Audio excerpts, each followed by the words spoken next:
All right, welcome back to Boring Reviews. Hair fixer here. Hat wearer there. Exactly. And we are super excited, enormously amazed with anticipation to check out some more QI. Quite interesting. And which one are we checking out today? How did the Pilgrim Fathers communicate with the natives? I would assume with words and a combination of hand gestures. Because, obviously, they didn't speak the same language. No. Unless it's just a complete, amazing, miraculous thing. Many of the Native Americans, if we're talking about natives to America, I'm just assuming that, spoke different languages within the different Native American tribes. Many tribes had different languages. And all I can think of is Sacagawea, and that's not it. Who was the Native American that came and helped the first settlers with the food? So basically, if I'm remembering right, the first Pilgrims came on the Mayflower, but they pretty much lived on. It was like July or something. It's so weird. Yeah. Mayflower. I'm just kidding. Shut up. But they pretty much lived on the boat all through winter because they didn't they didn't have time to build enough homes and whatnot. And then who was it? It was a dude that helped them learn how to farm and plant, and then they had the whole Thanksgiving. They had the whole feast. You're not thinking of Squanto because it wasn't him. He was taken in by the monks and whatnot. I don't know. Don't know. Wasn't Tonto either. He was helping the Lone Ranger in the fictional stories. But excited to find out this. I love history. And we just had, Thanksgiving not too long ago, which is... You love history and we can't remember the first Native American... I didn't say I'm a historian expert. I don't even teach history. I just like learning about history. And I'm going to learn something here. I guarantee it. I'm so mad because I just read about this in November with my Flex group. Oh my gosh. I know. Oh well. So we're going to go... His name was Nick. We're going to go ahead and check this out. If you like our reaction to this anyway, please don't forget to... like this video, subscribe to our channel, and hit that notification bell so you can be aware of our next upload video. Do you think it's any form of Nicholas? Nope, not even close. So not even close. So you're getting really mad if it's Tickleus. It's Pocahontas. I think that was a woman. I'm pretty sure she's a woman. Here we go.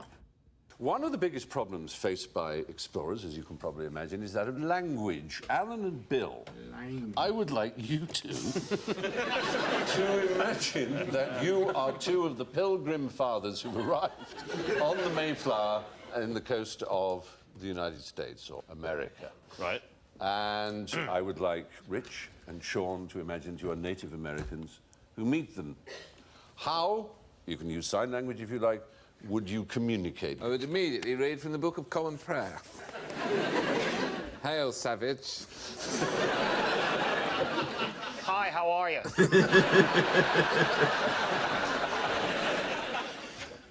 What's that, Toby jug? Yes.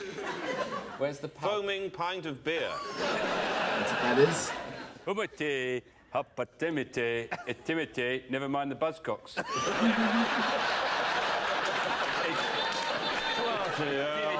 Jonathan Creek. What's about?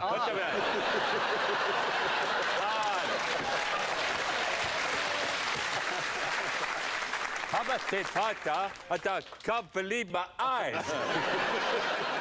Not just never mind the buzzcocks, other things as well.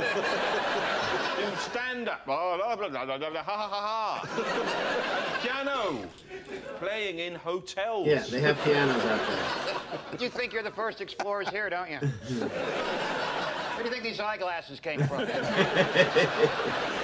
The extraordinary thing is, between them, Rich and Bill are absolutely right.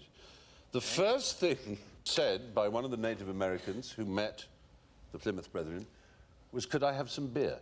In English. What? He asked for beer in English. He met Indian, did? Yes. He spoke fluent English. He'd crossed the Atlantic 6 times. This was in 1620. America had been visited by others. The Pilgrim Fathers were not the first people to land in America by any means. It's a trick question, wasn't it? Yeah, his name was Squanto, the best known of them. It is It was Squanto. But this particular... That is so hilarious. It is It's not Squanto. I was wondering too, when you said that, I'm gonna be honest, I was like, I thought it was crap. I was like, I don't want to be dumb now, so I'm not gonna say anything. But oh my gosh. And I know that the Pilgrims weren't the first to America, obviously, to come to America and establish this or that. But there's a movie called Squanto, A Warrior's Tale, which I used to watch all the time when I was a kid, with the monks and whatnot, and that's how I learned English. So I guess it makes sense. So is that who you were thinking of, I guess, then? So I couldn't remember his name, but as soon as she said Squanto, Not Squanto. I thought it was him. Like, as soon as she said, I was like, oh, that's it. That's what I was thinking of. Because I was thinking Sacagawea, which is not. She's the one that helped the two guys up in Lewis and Oregon. Clark. Yes, in Washington. But then when you said that, I was like, oh, crap, it's not it then. Because I don't want to sound like an idiot. No, I'm the idiot, because it's not him. That's hilarious. Can I have some beer? Wow. Yeah, his name was Squanto, the best known of them. Yes. But this particular one was called Samoset. And he spoke very good English. Somerset. Never heard of Samoset. What did he say then? He go, get off my land! Have you got some cider? You bloody Pilgrim Farmers, get off my land! He learned his English from fishermen and from his friend the Squanto. archers. And from the archers, probably, as well. Sure. Are you buzzcocks? That's what he said. But instead of getting beer, he got cheese and a bit of duck. Aww. And they both helped the Pilgrim Fathers survive their first year because they had nothing to eat when they arrived. And all there was Maine lobster, which is now a delicacy, but they thought was hideous. But they were in terrible strife, weren't they? And they were about to starve. And then they said, well, actually, you can, here's some turkey. Yes. And the full And some cranberries. And then they killed them all with guns. Unfortunately, yes. There was 50 years of peace, though. In fact, Squanto brokered a peace that lasted for 50 years. They lived together very happily. He was an interesting fellow, Squanto. He was kidnapped from his village by a British captain around 1605, which was 15 years before the Mayflower sailed. And he lived in England for 9 years. And then he returned home on another British ship. Then another British captain kidnapped him and tried to sell him into slavery in Spain. Twice. He was rescued by some Spanish friars, escaped back to London, There's your took monks. ship again, this time to Newfoundland, found it was too far to walk home, so he sailed all the way back to England. Now he's with the monks. The following year, he signed up for an exploratory expedition to New England and crossed the ocean again. By the time he had crossed the Atlantic 6 times, he was fluent in English. Wow. Jeez. Well, again, in the movie, he was hanging out with some monks, so obviously that may not... Maybe he may they not like just the mentioned friars. it. Yeah, maybe. But what's sad is that I thought it was monks. Maybe it wasn't friars. he's kidnapped twice, but yet he's still willing to help. Like, that says a lot about him and forgiveness. It's just... Yes, absolutely. Life just seems more traumatizing back then. Like, in so many different ways. Like, sticking here in America... Like, just crossing the plains to go from the East Coast to the West Coast to start a new life. Like, just the covered wagons and the trek and how you're lucky if at least half of your people survive. Yeah. Like, half of us are going to die, people, in the next few months just trying to cross across this country. And if we just would have waited maybe another 50 or 60 years, we could have gone on the train to get there. Like... Life just seems so much more... And to cross the Atlantic 6 times, it's not that... Like, I don't even want to fly back and forth 6 times in a few-year period. But to cross it, like, on a boat... Yeah. And a few of those times, you're captive. So you're not getting the nice, accommodations on that boat. And not just that, but going to England and all the different places and being... I'm trying to think of the word. I keep thinking of post. I can't speak my word, but that's not. I can't think of the words today. Okay. Being like introduced to new diseases and stuff. Yeah. Susceptible. So yeah, that you would think that like even that he must have gotten so sick so many different times too. Being around Somehow he different survived. sicknesses and diseases, like it's sad. It's sad.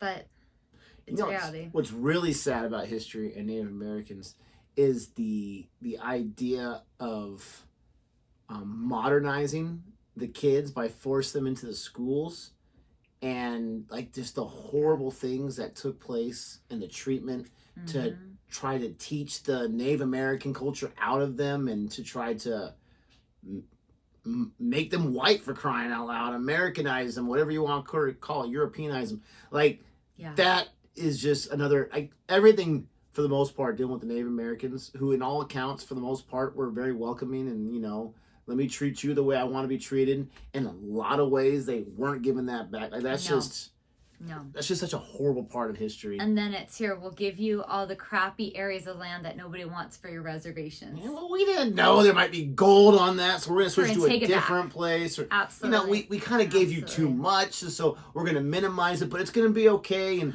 here's some medals we're going to give you that show us that we are on the same side, but we don't know if this, you know, colonel over here who wants this is going to shoot you up. Those medals aren't going to mean anything to them. Like, it's just absolutely crazy.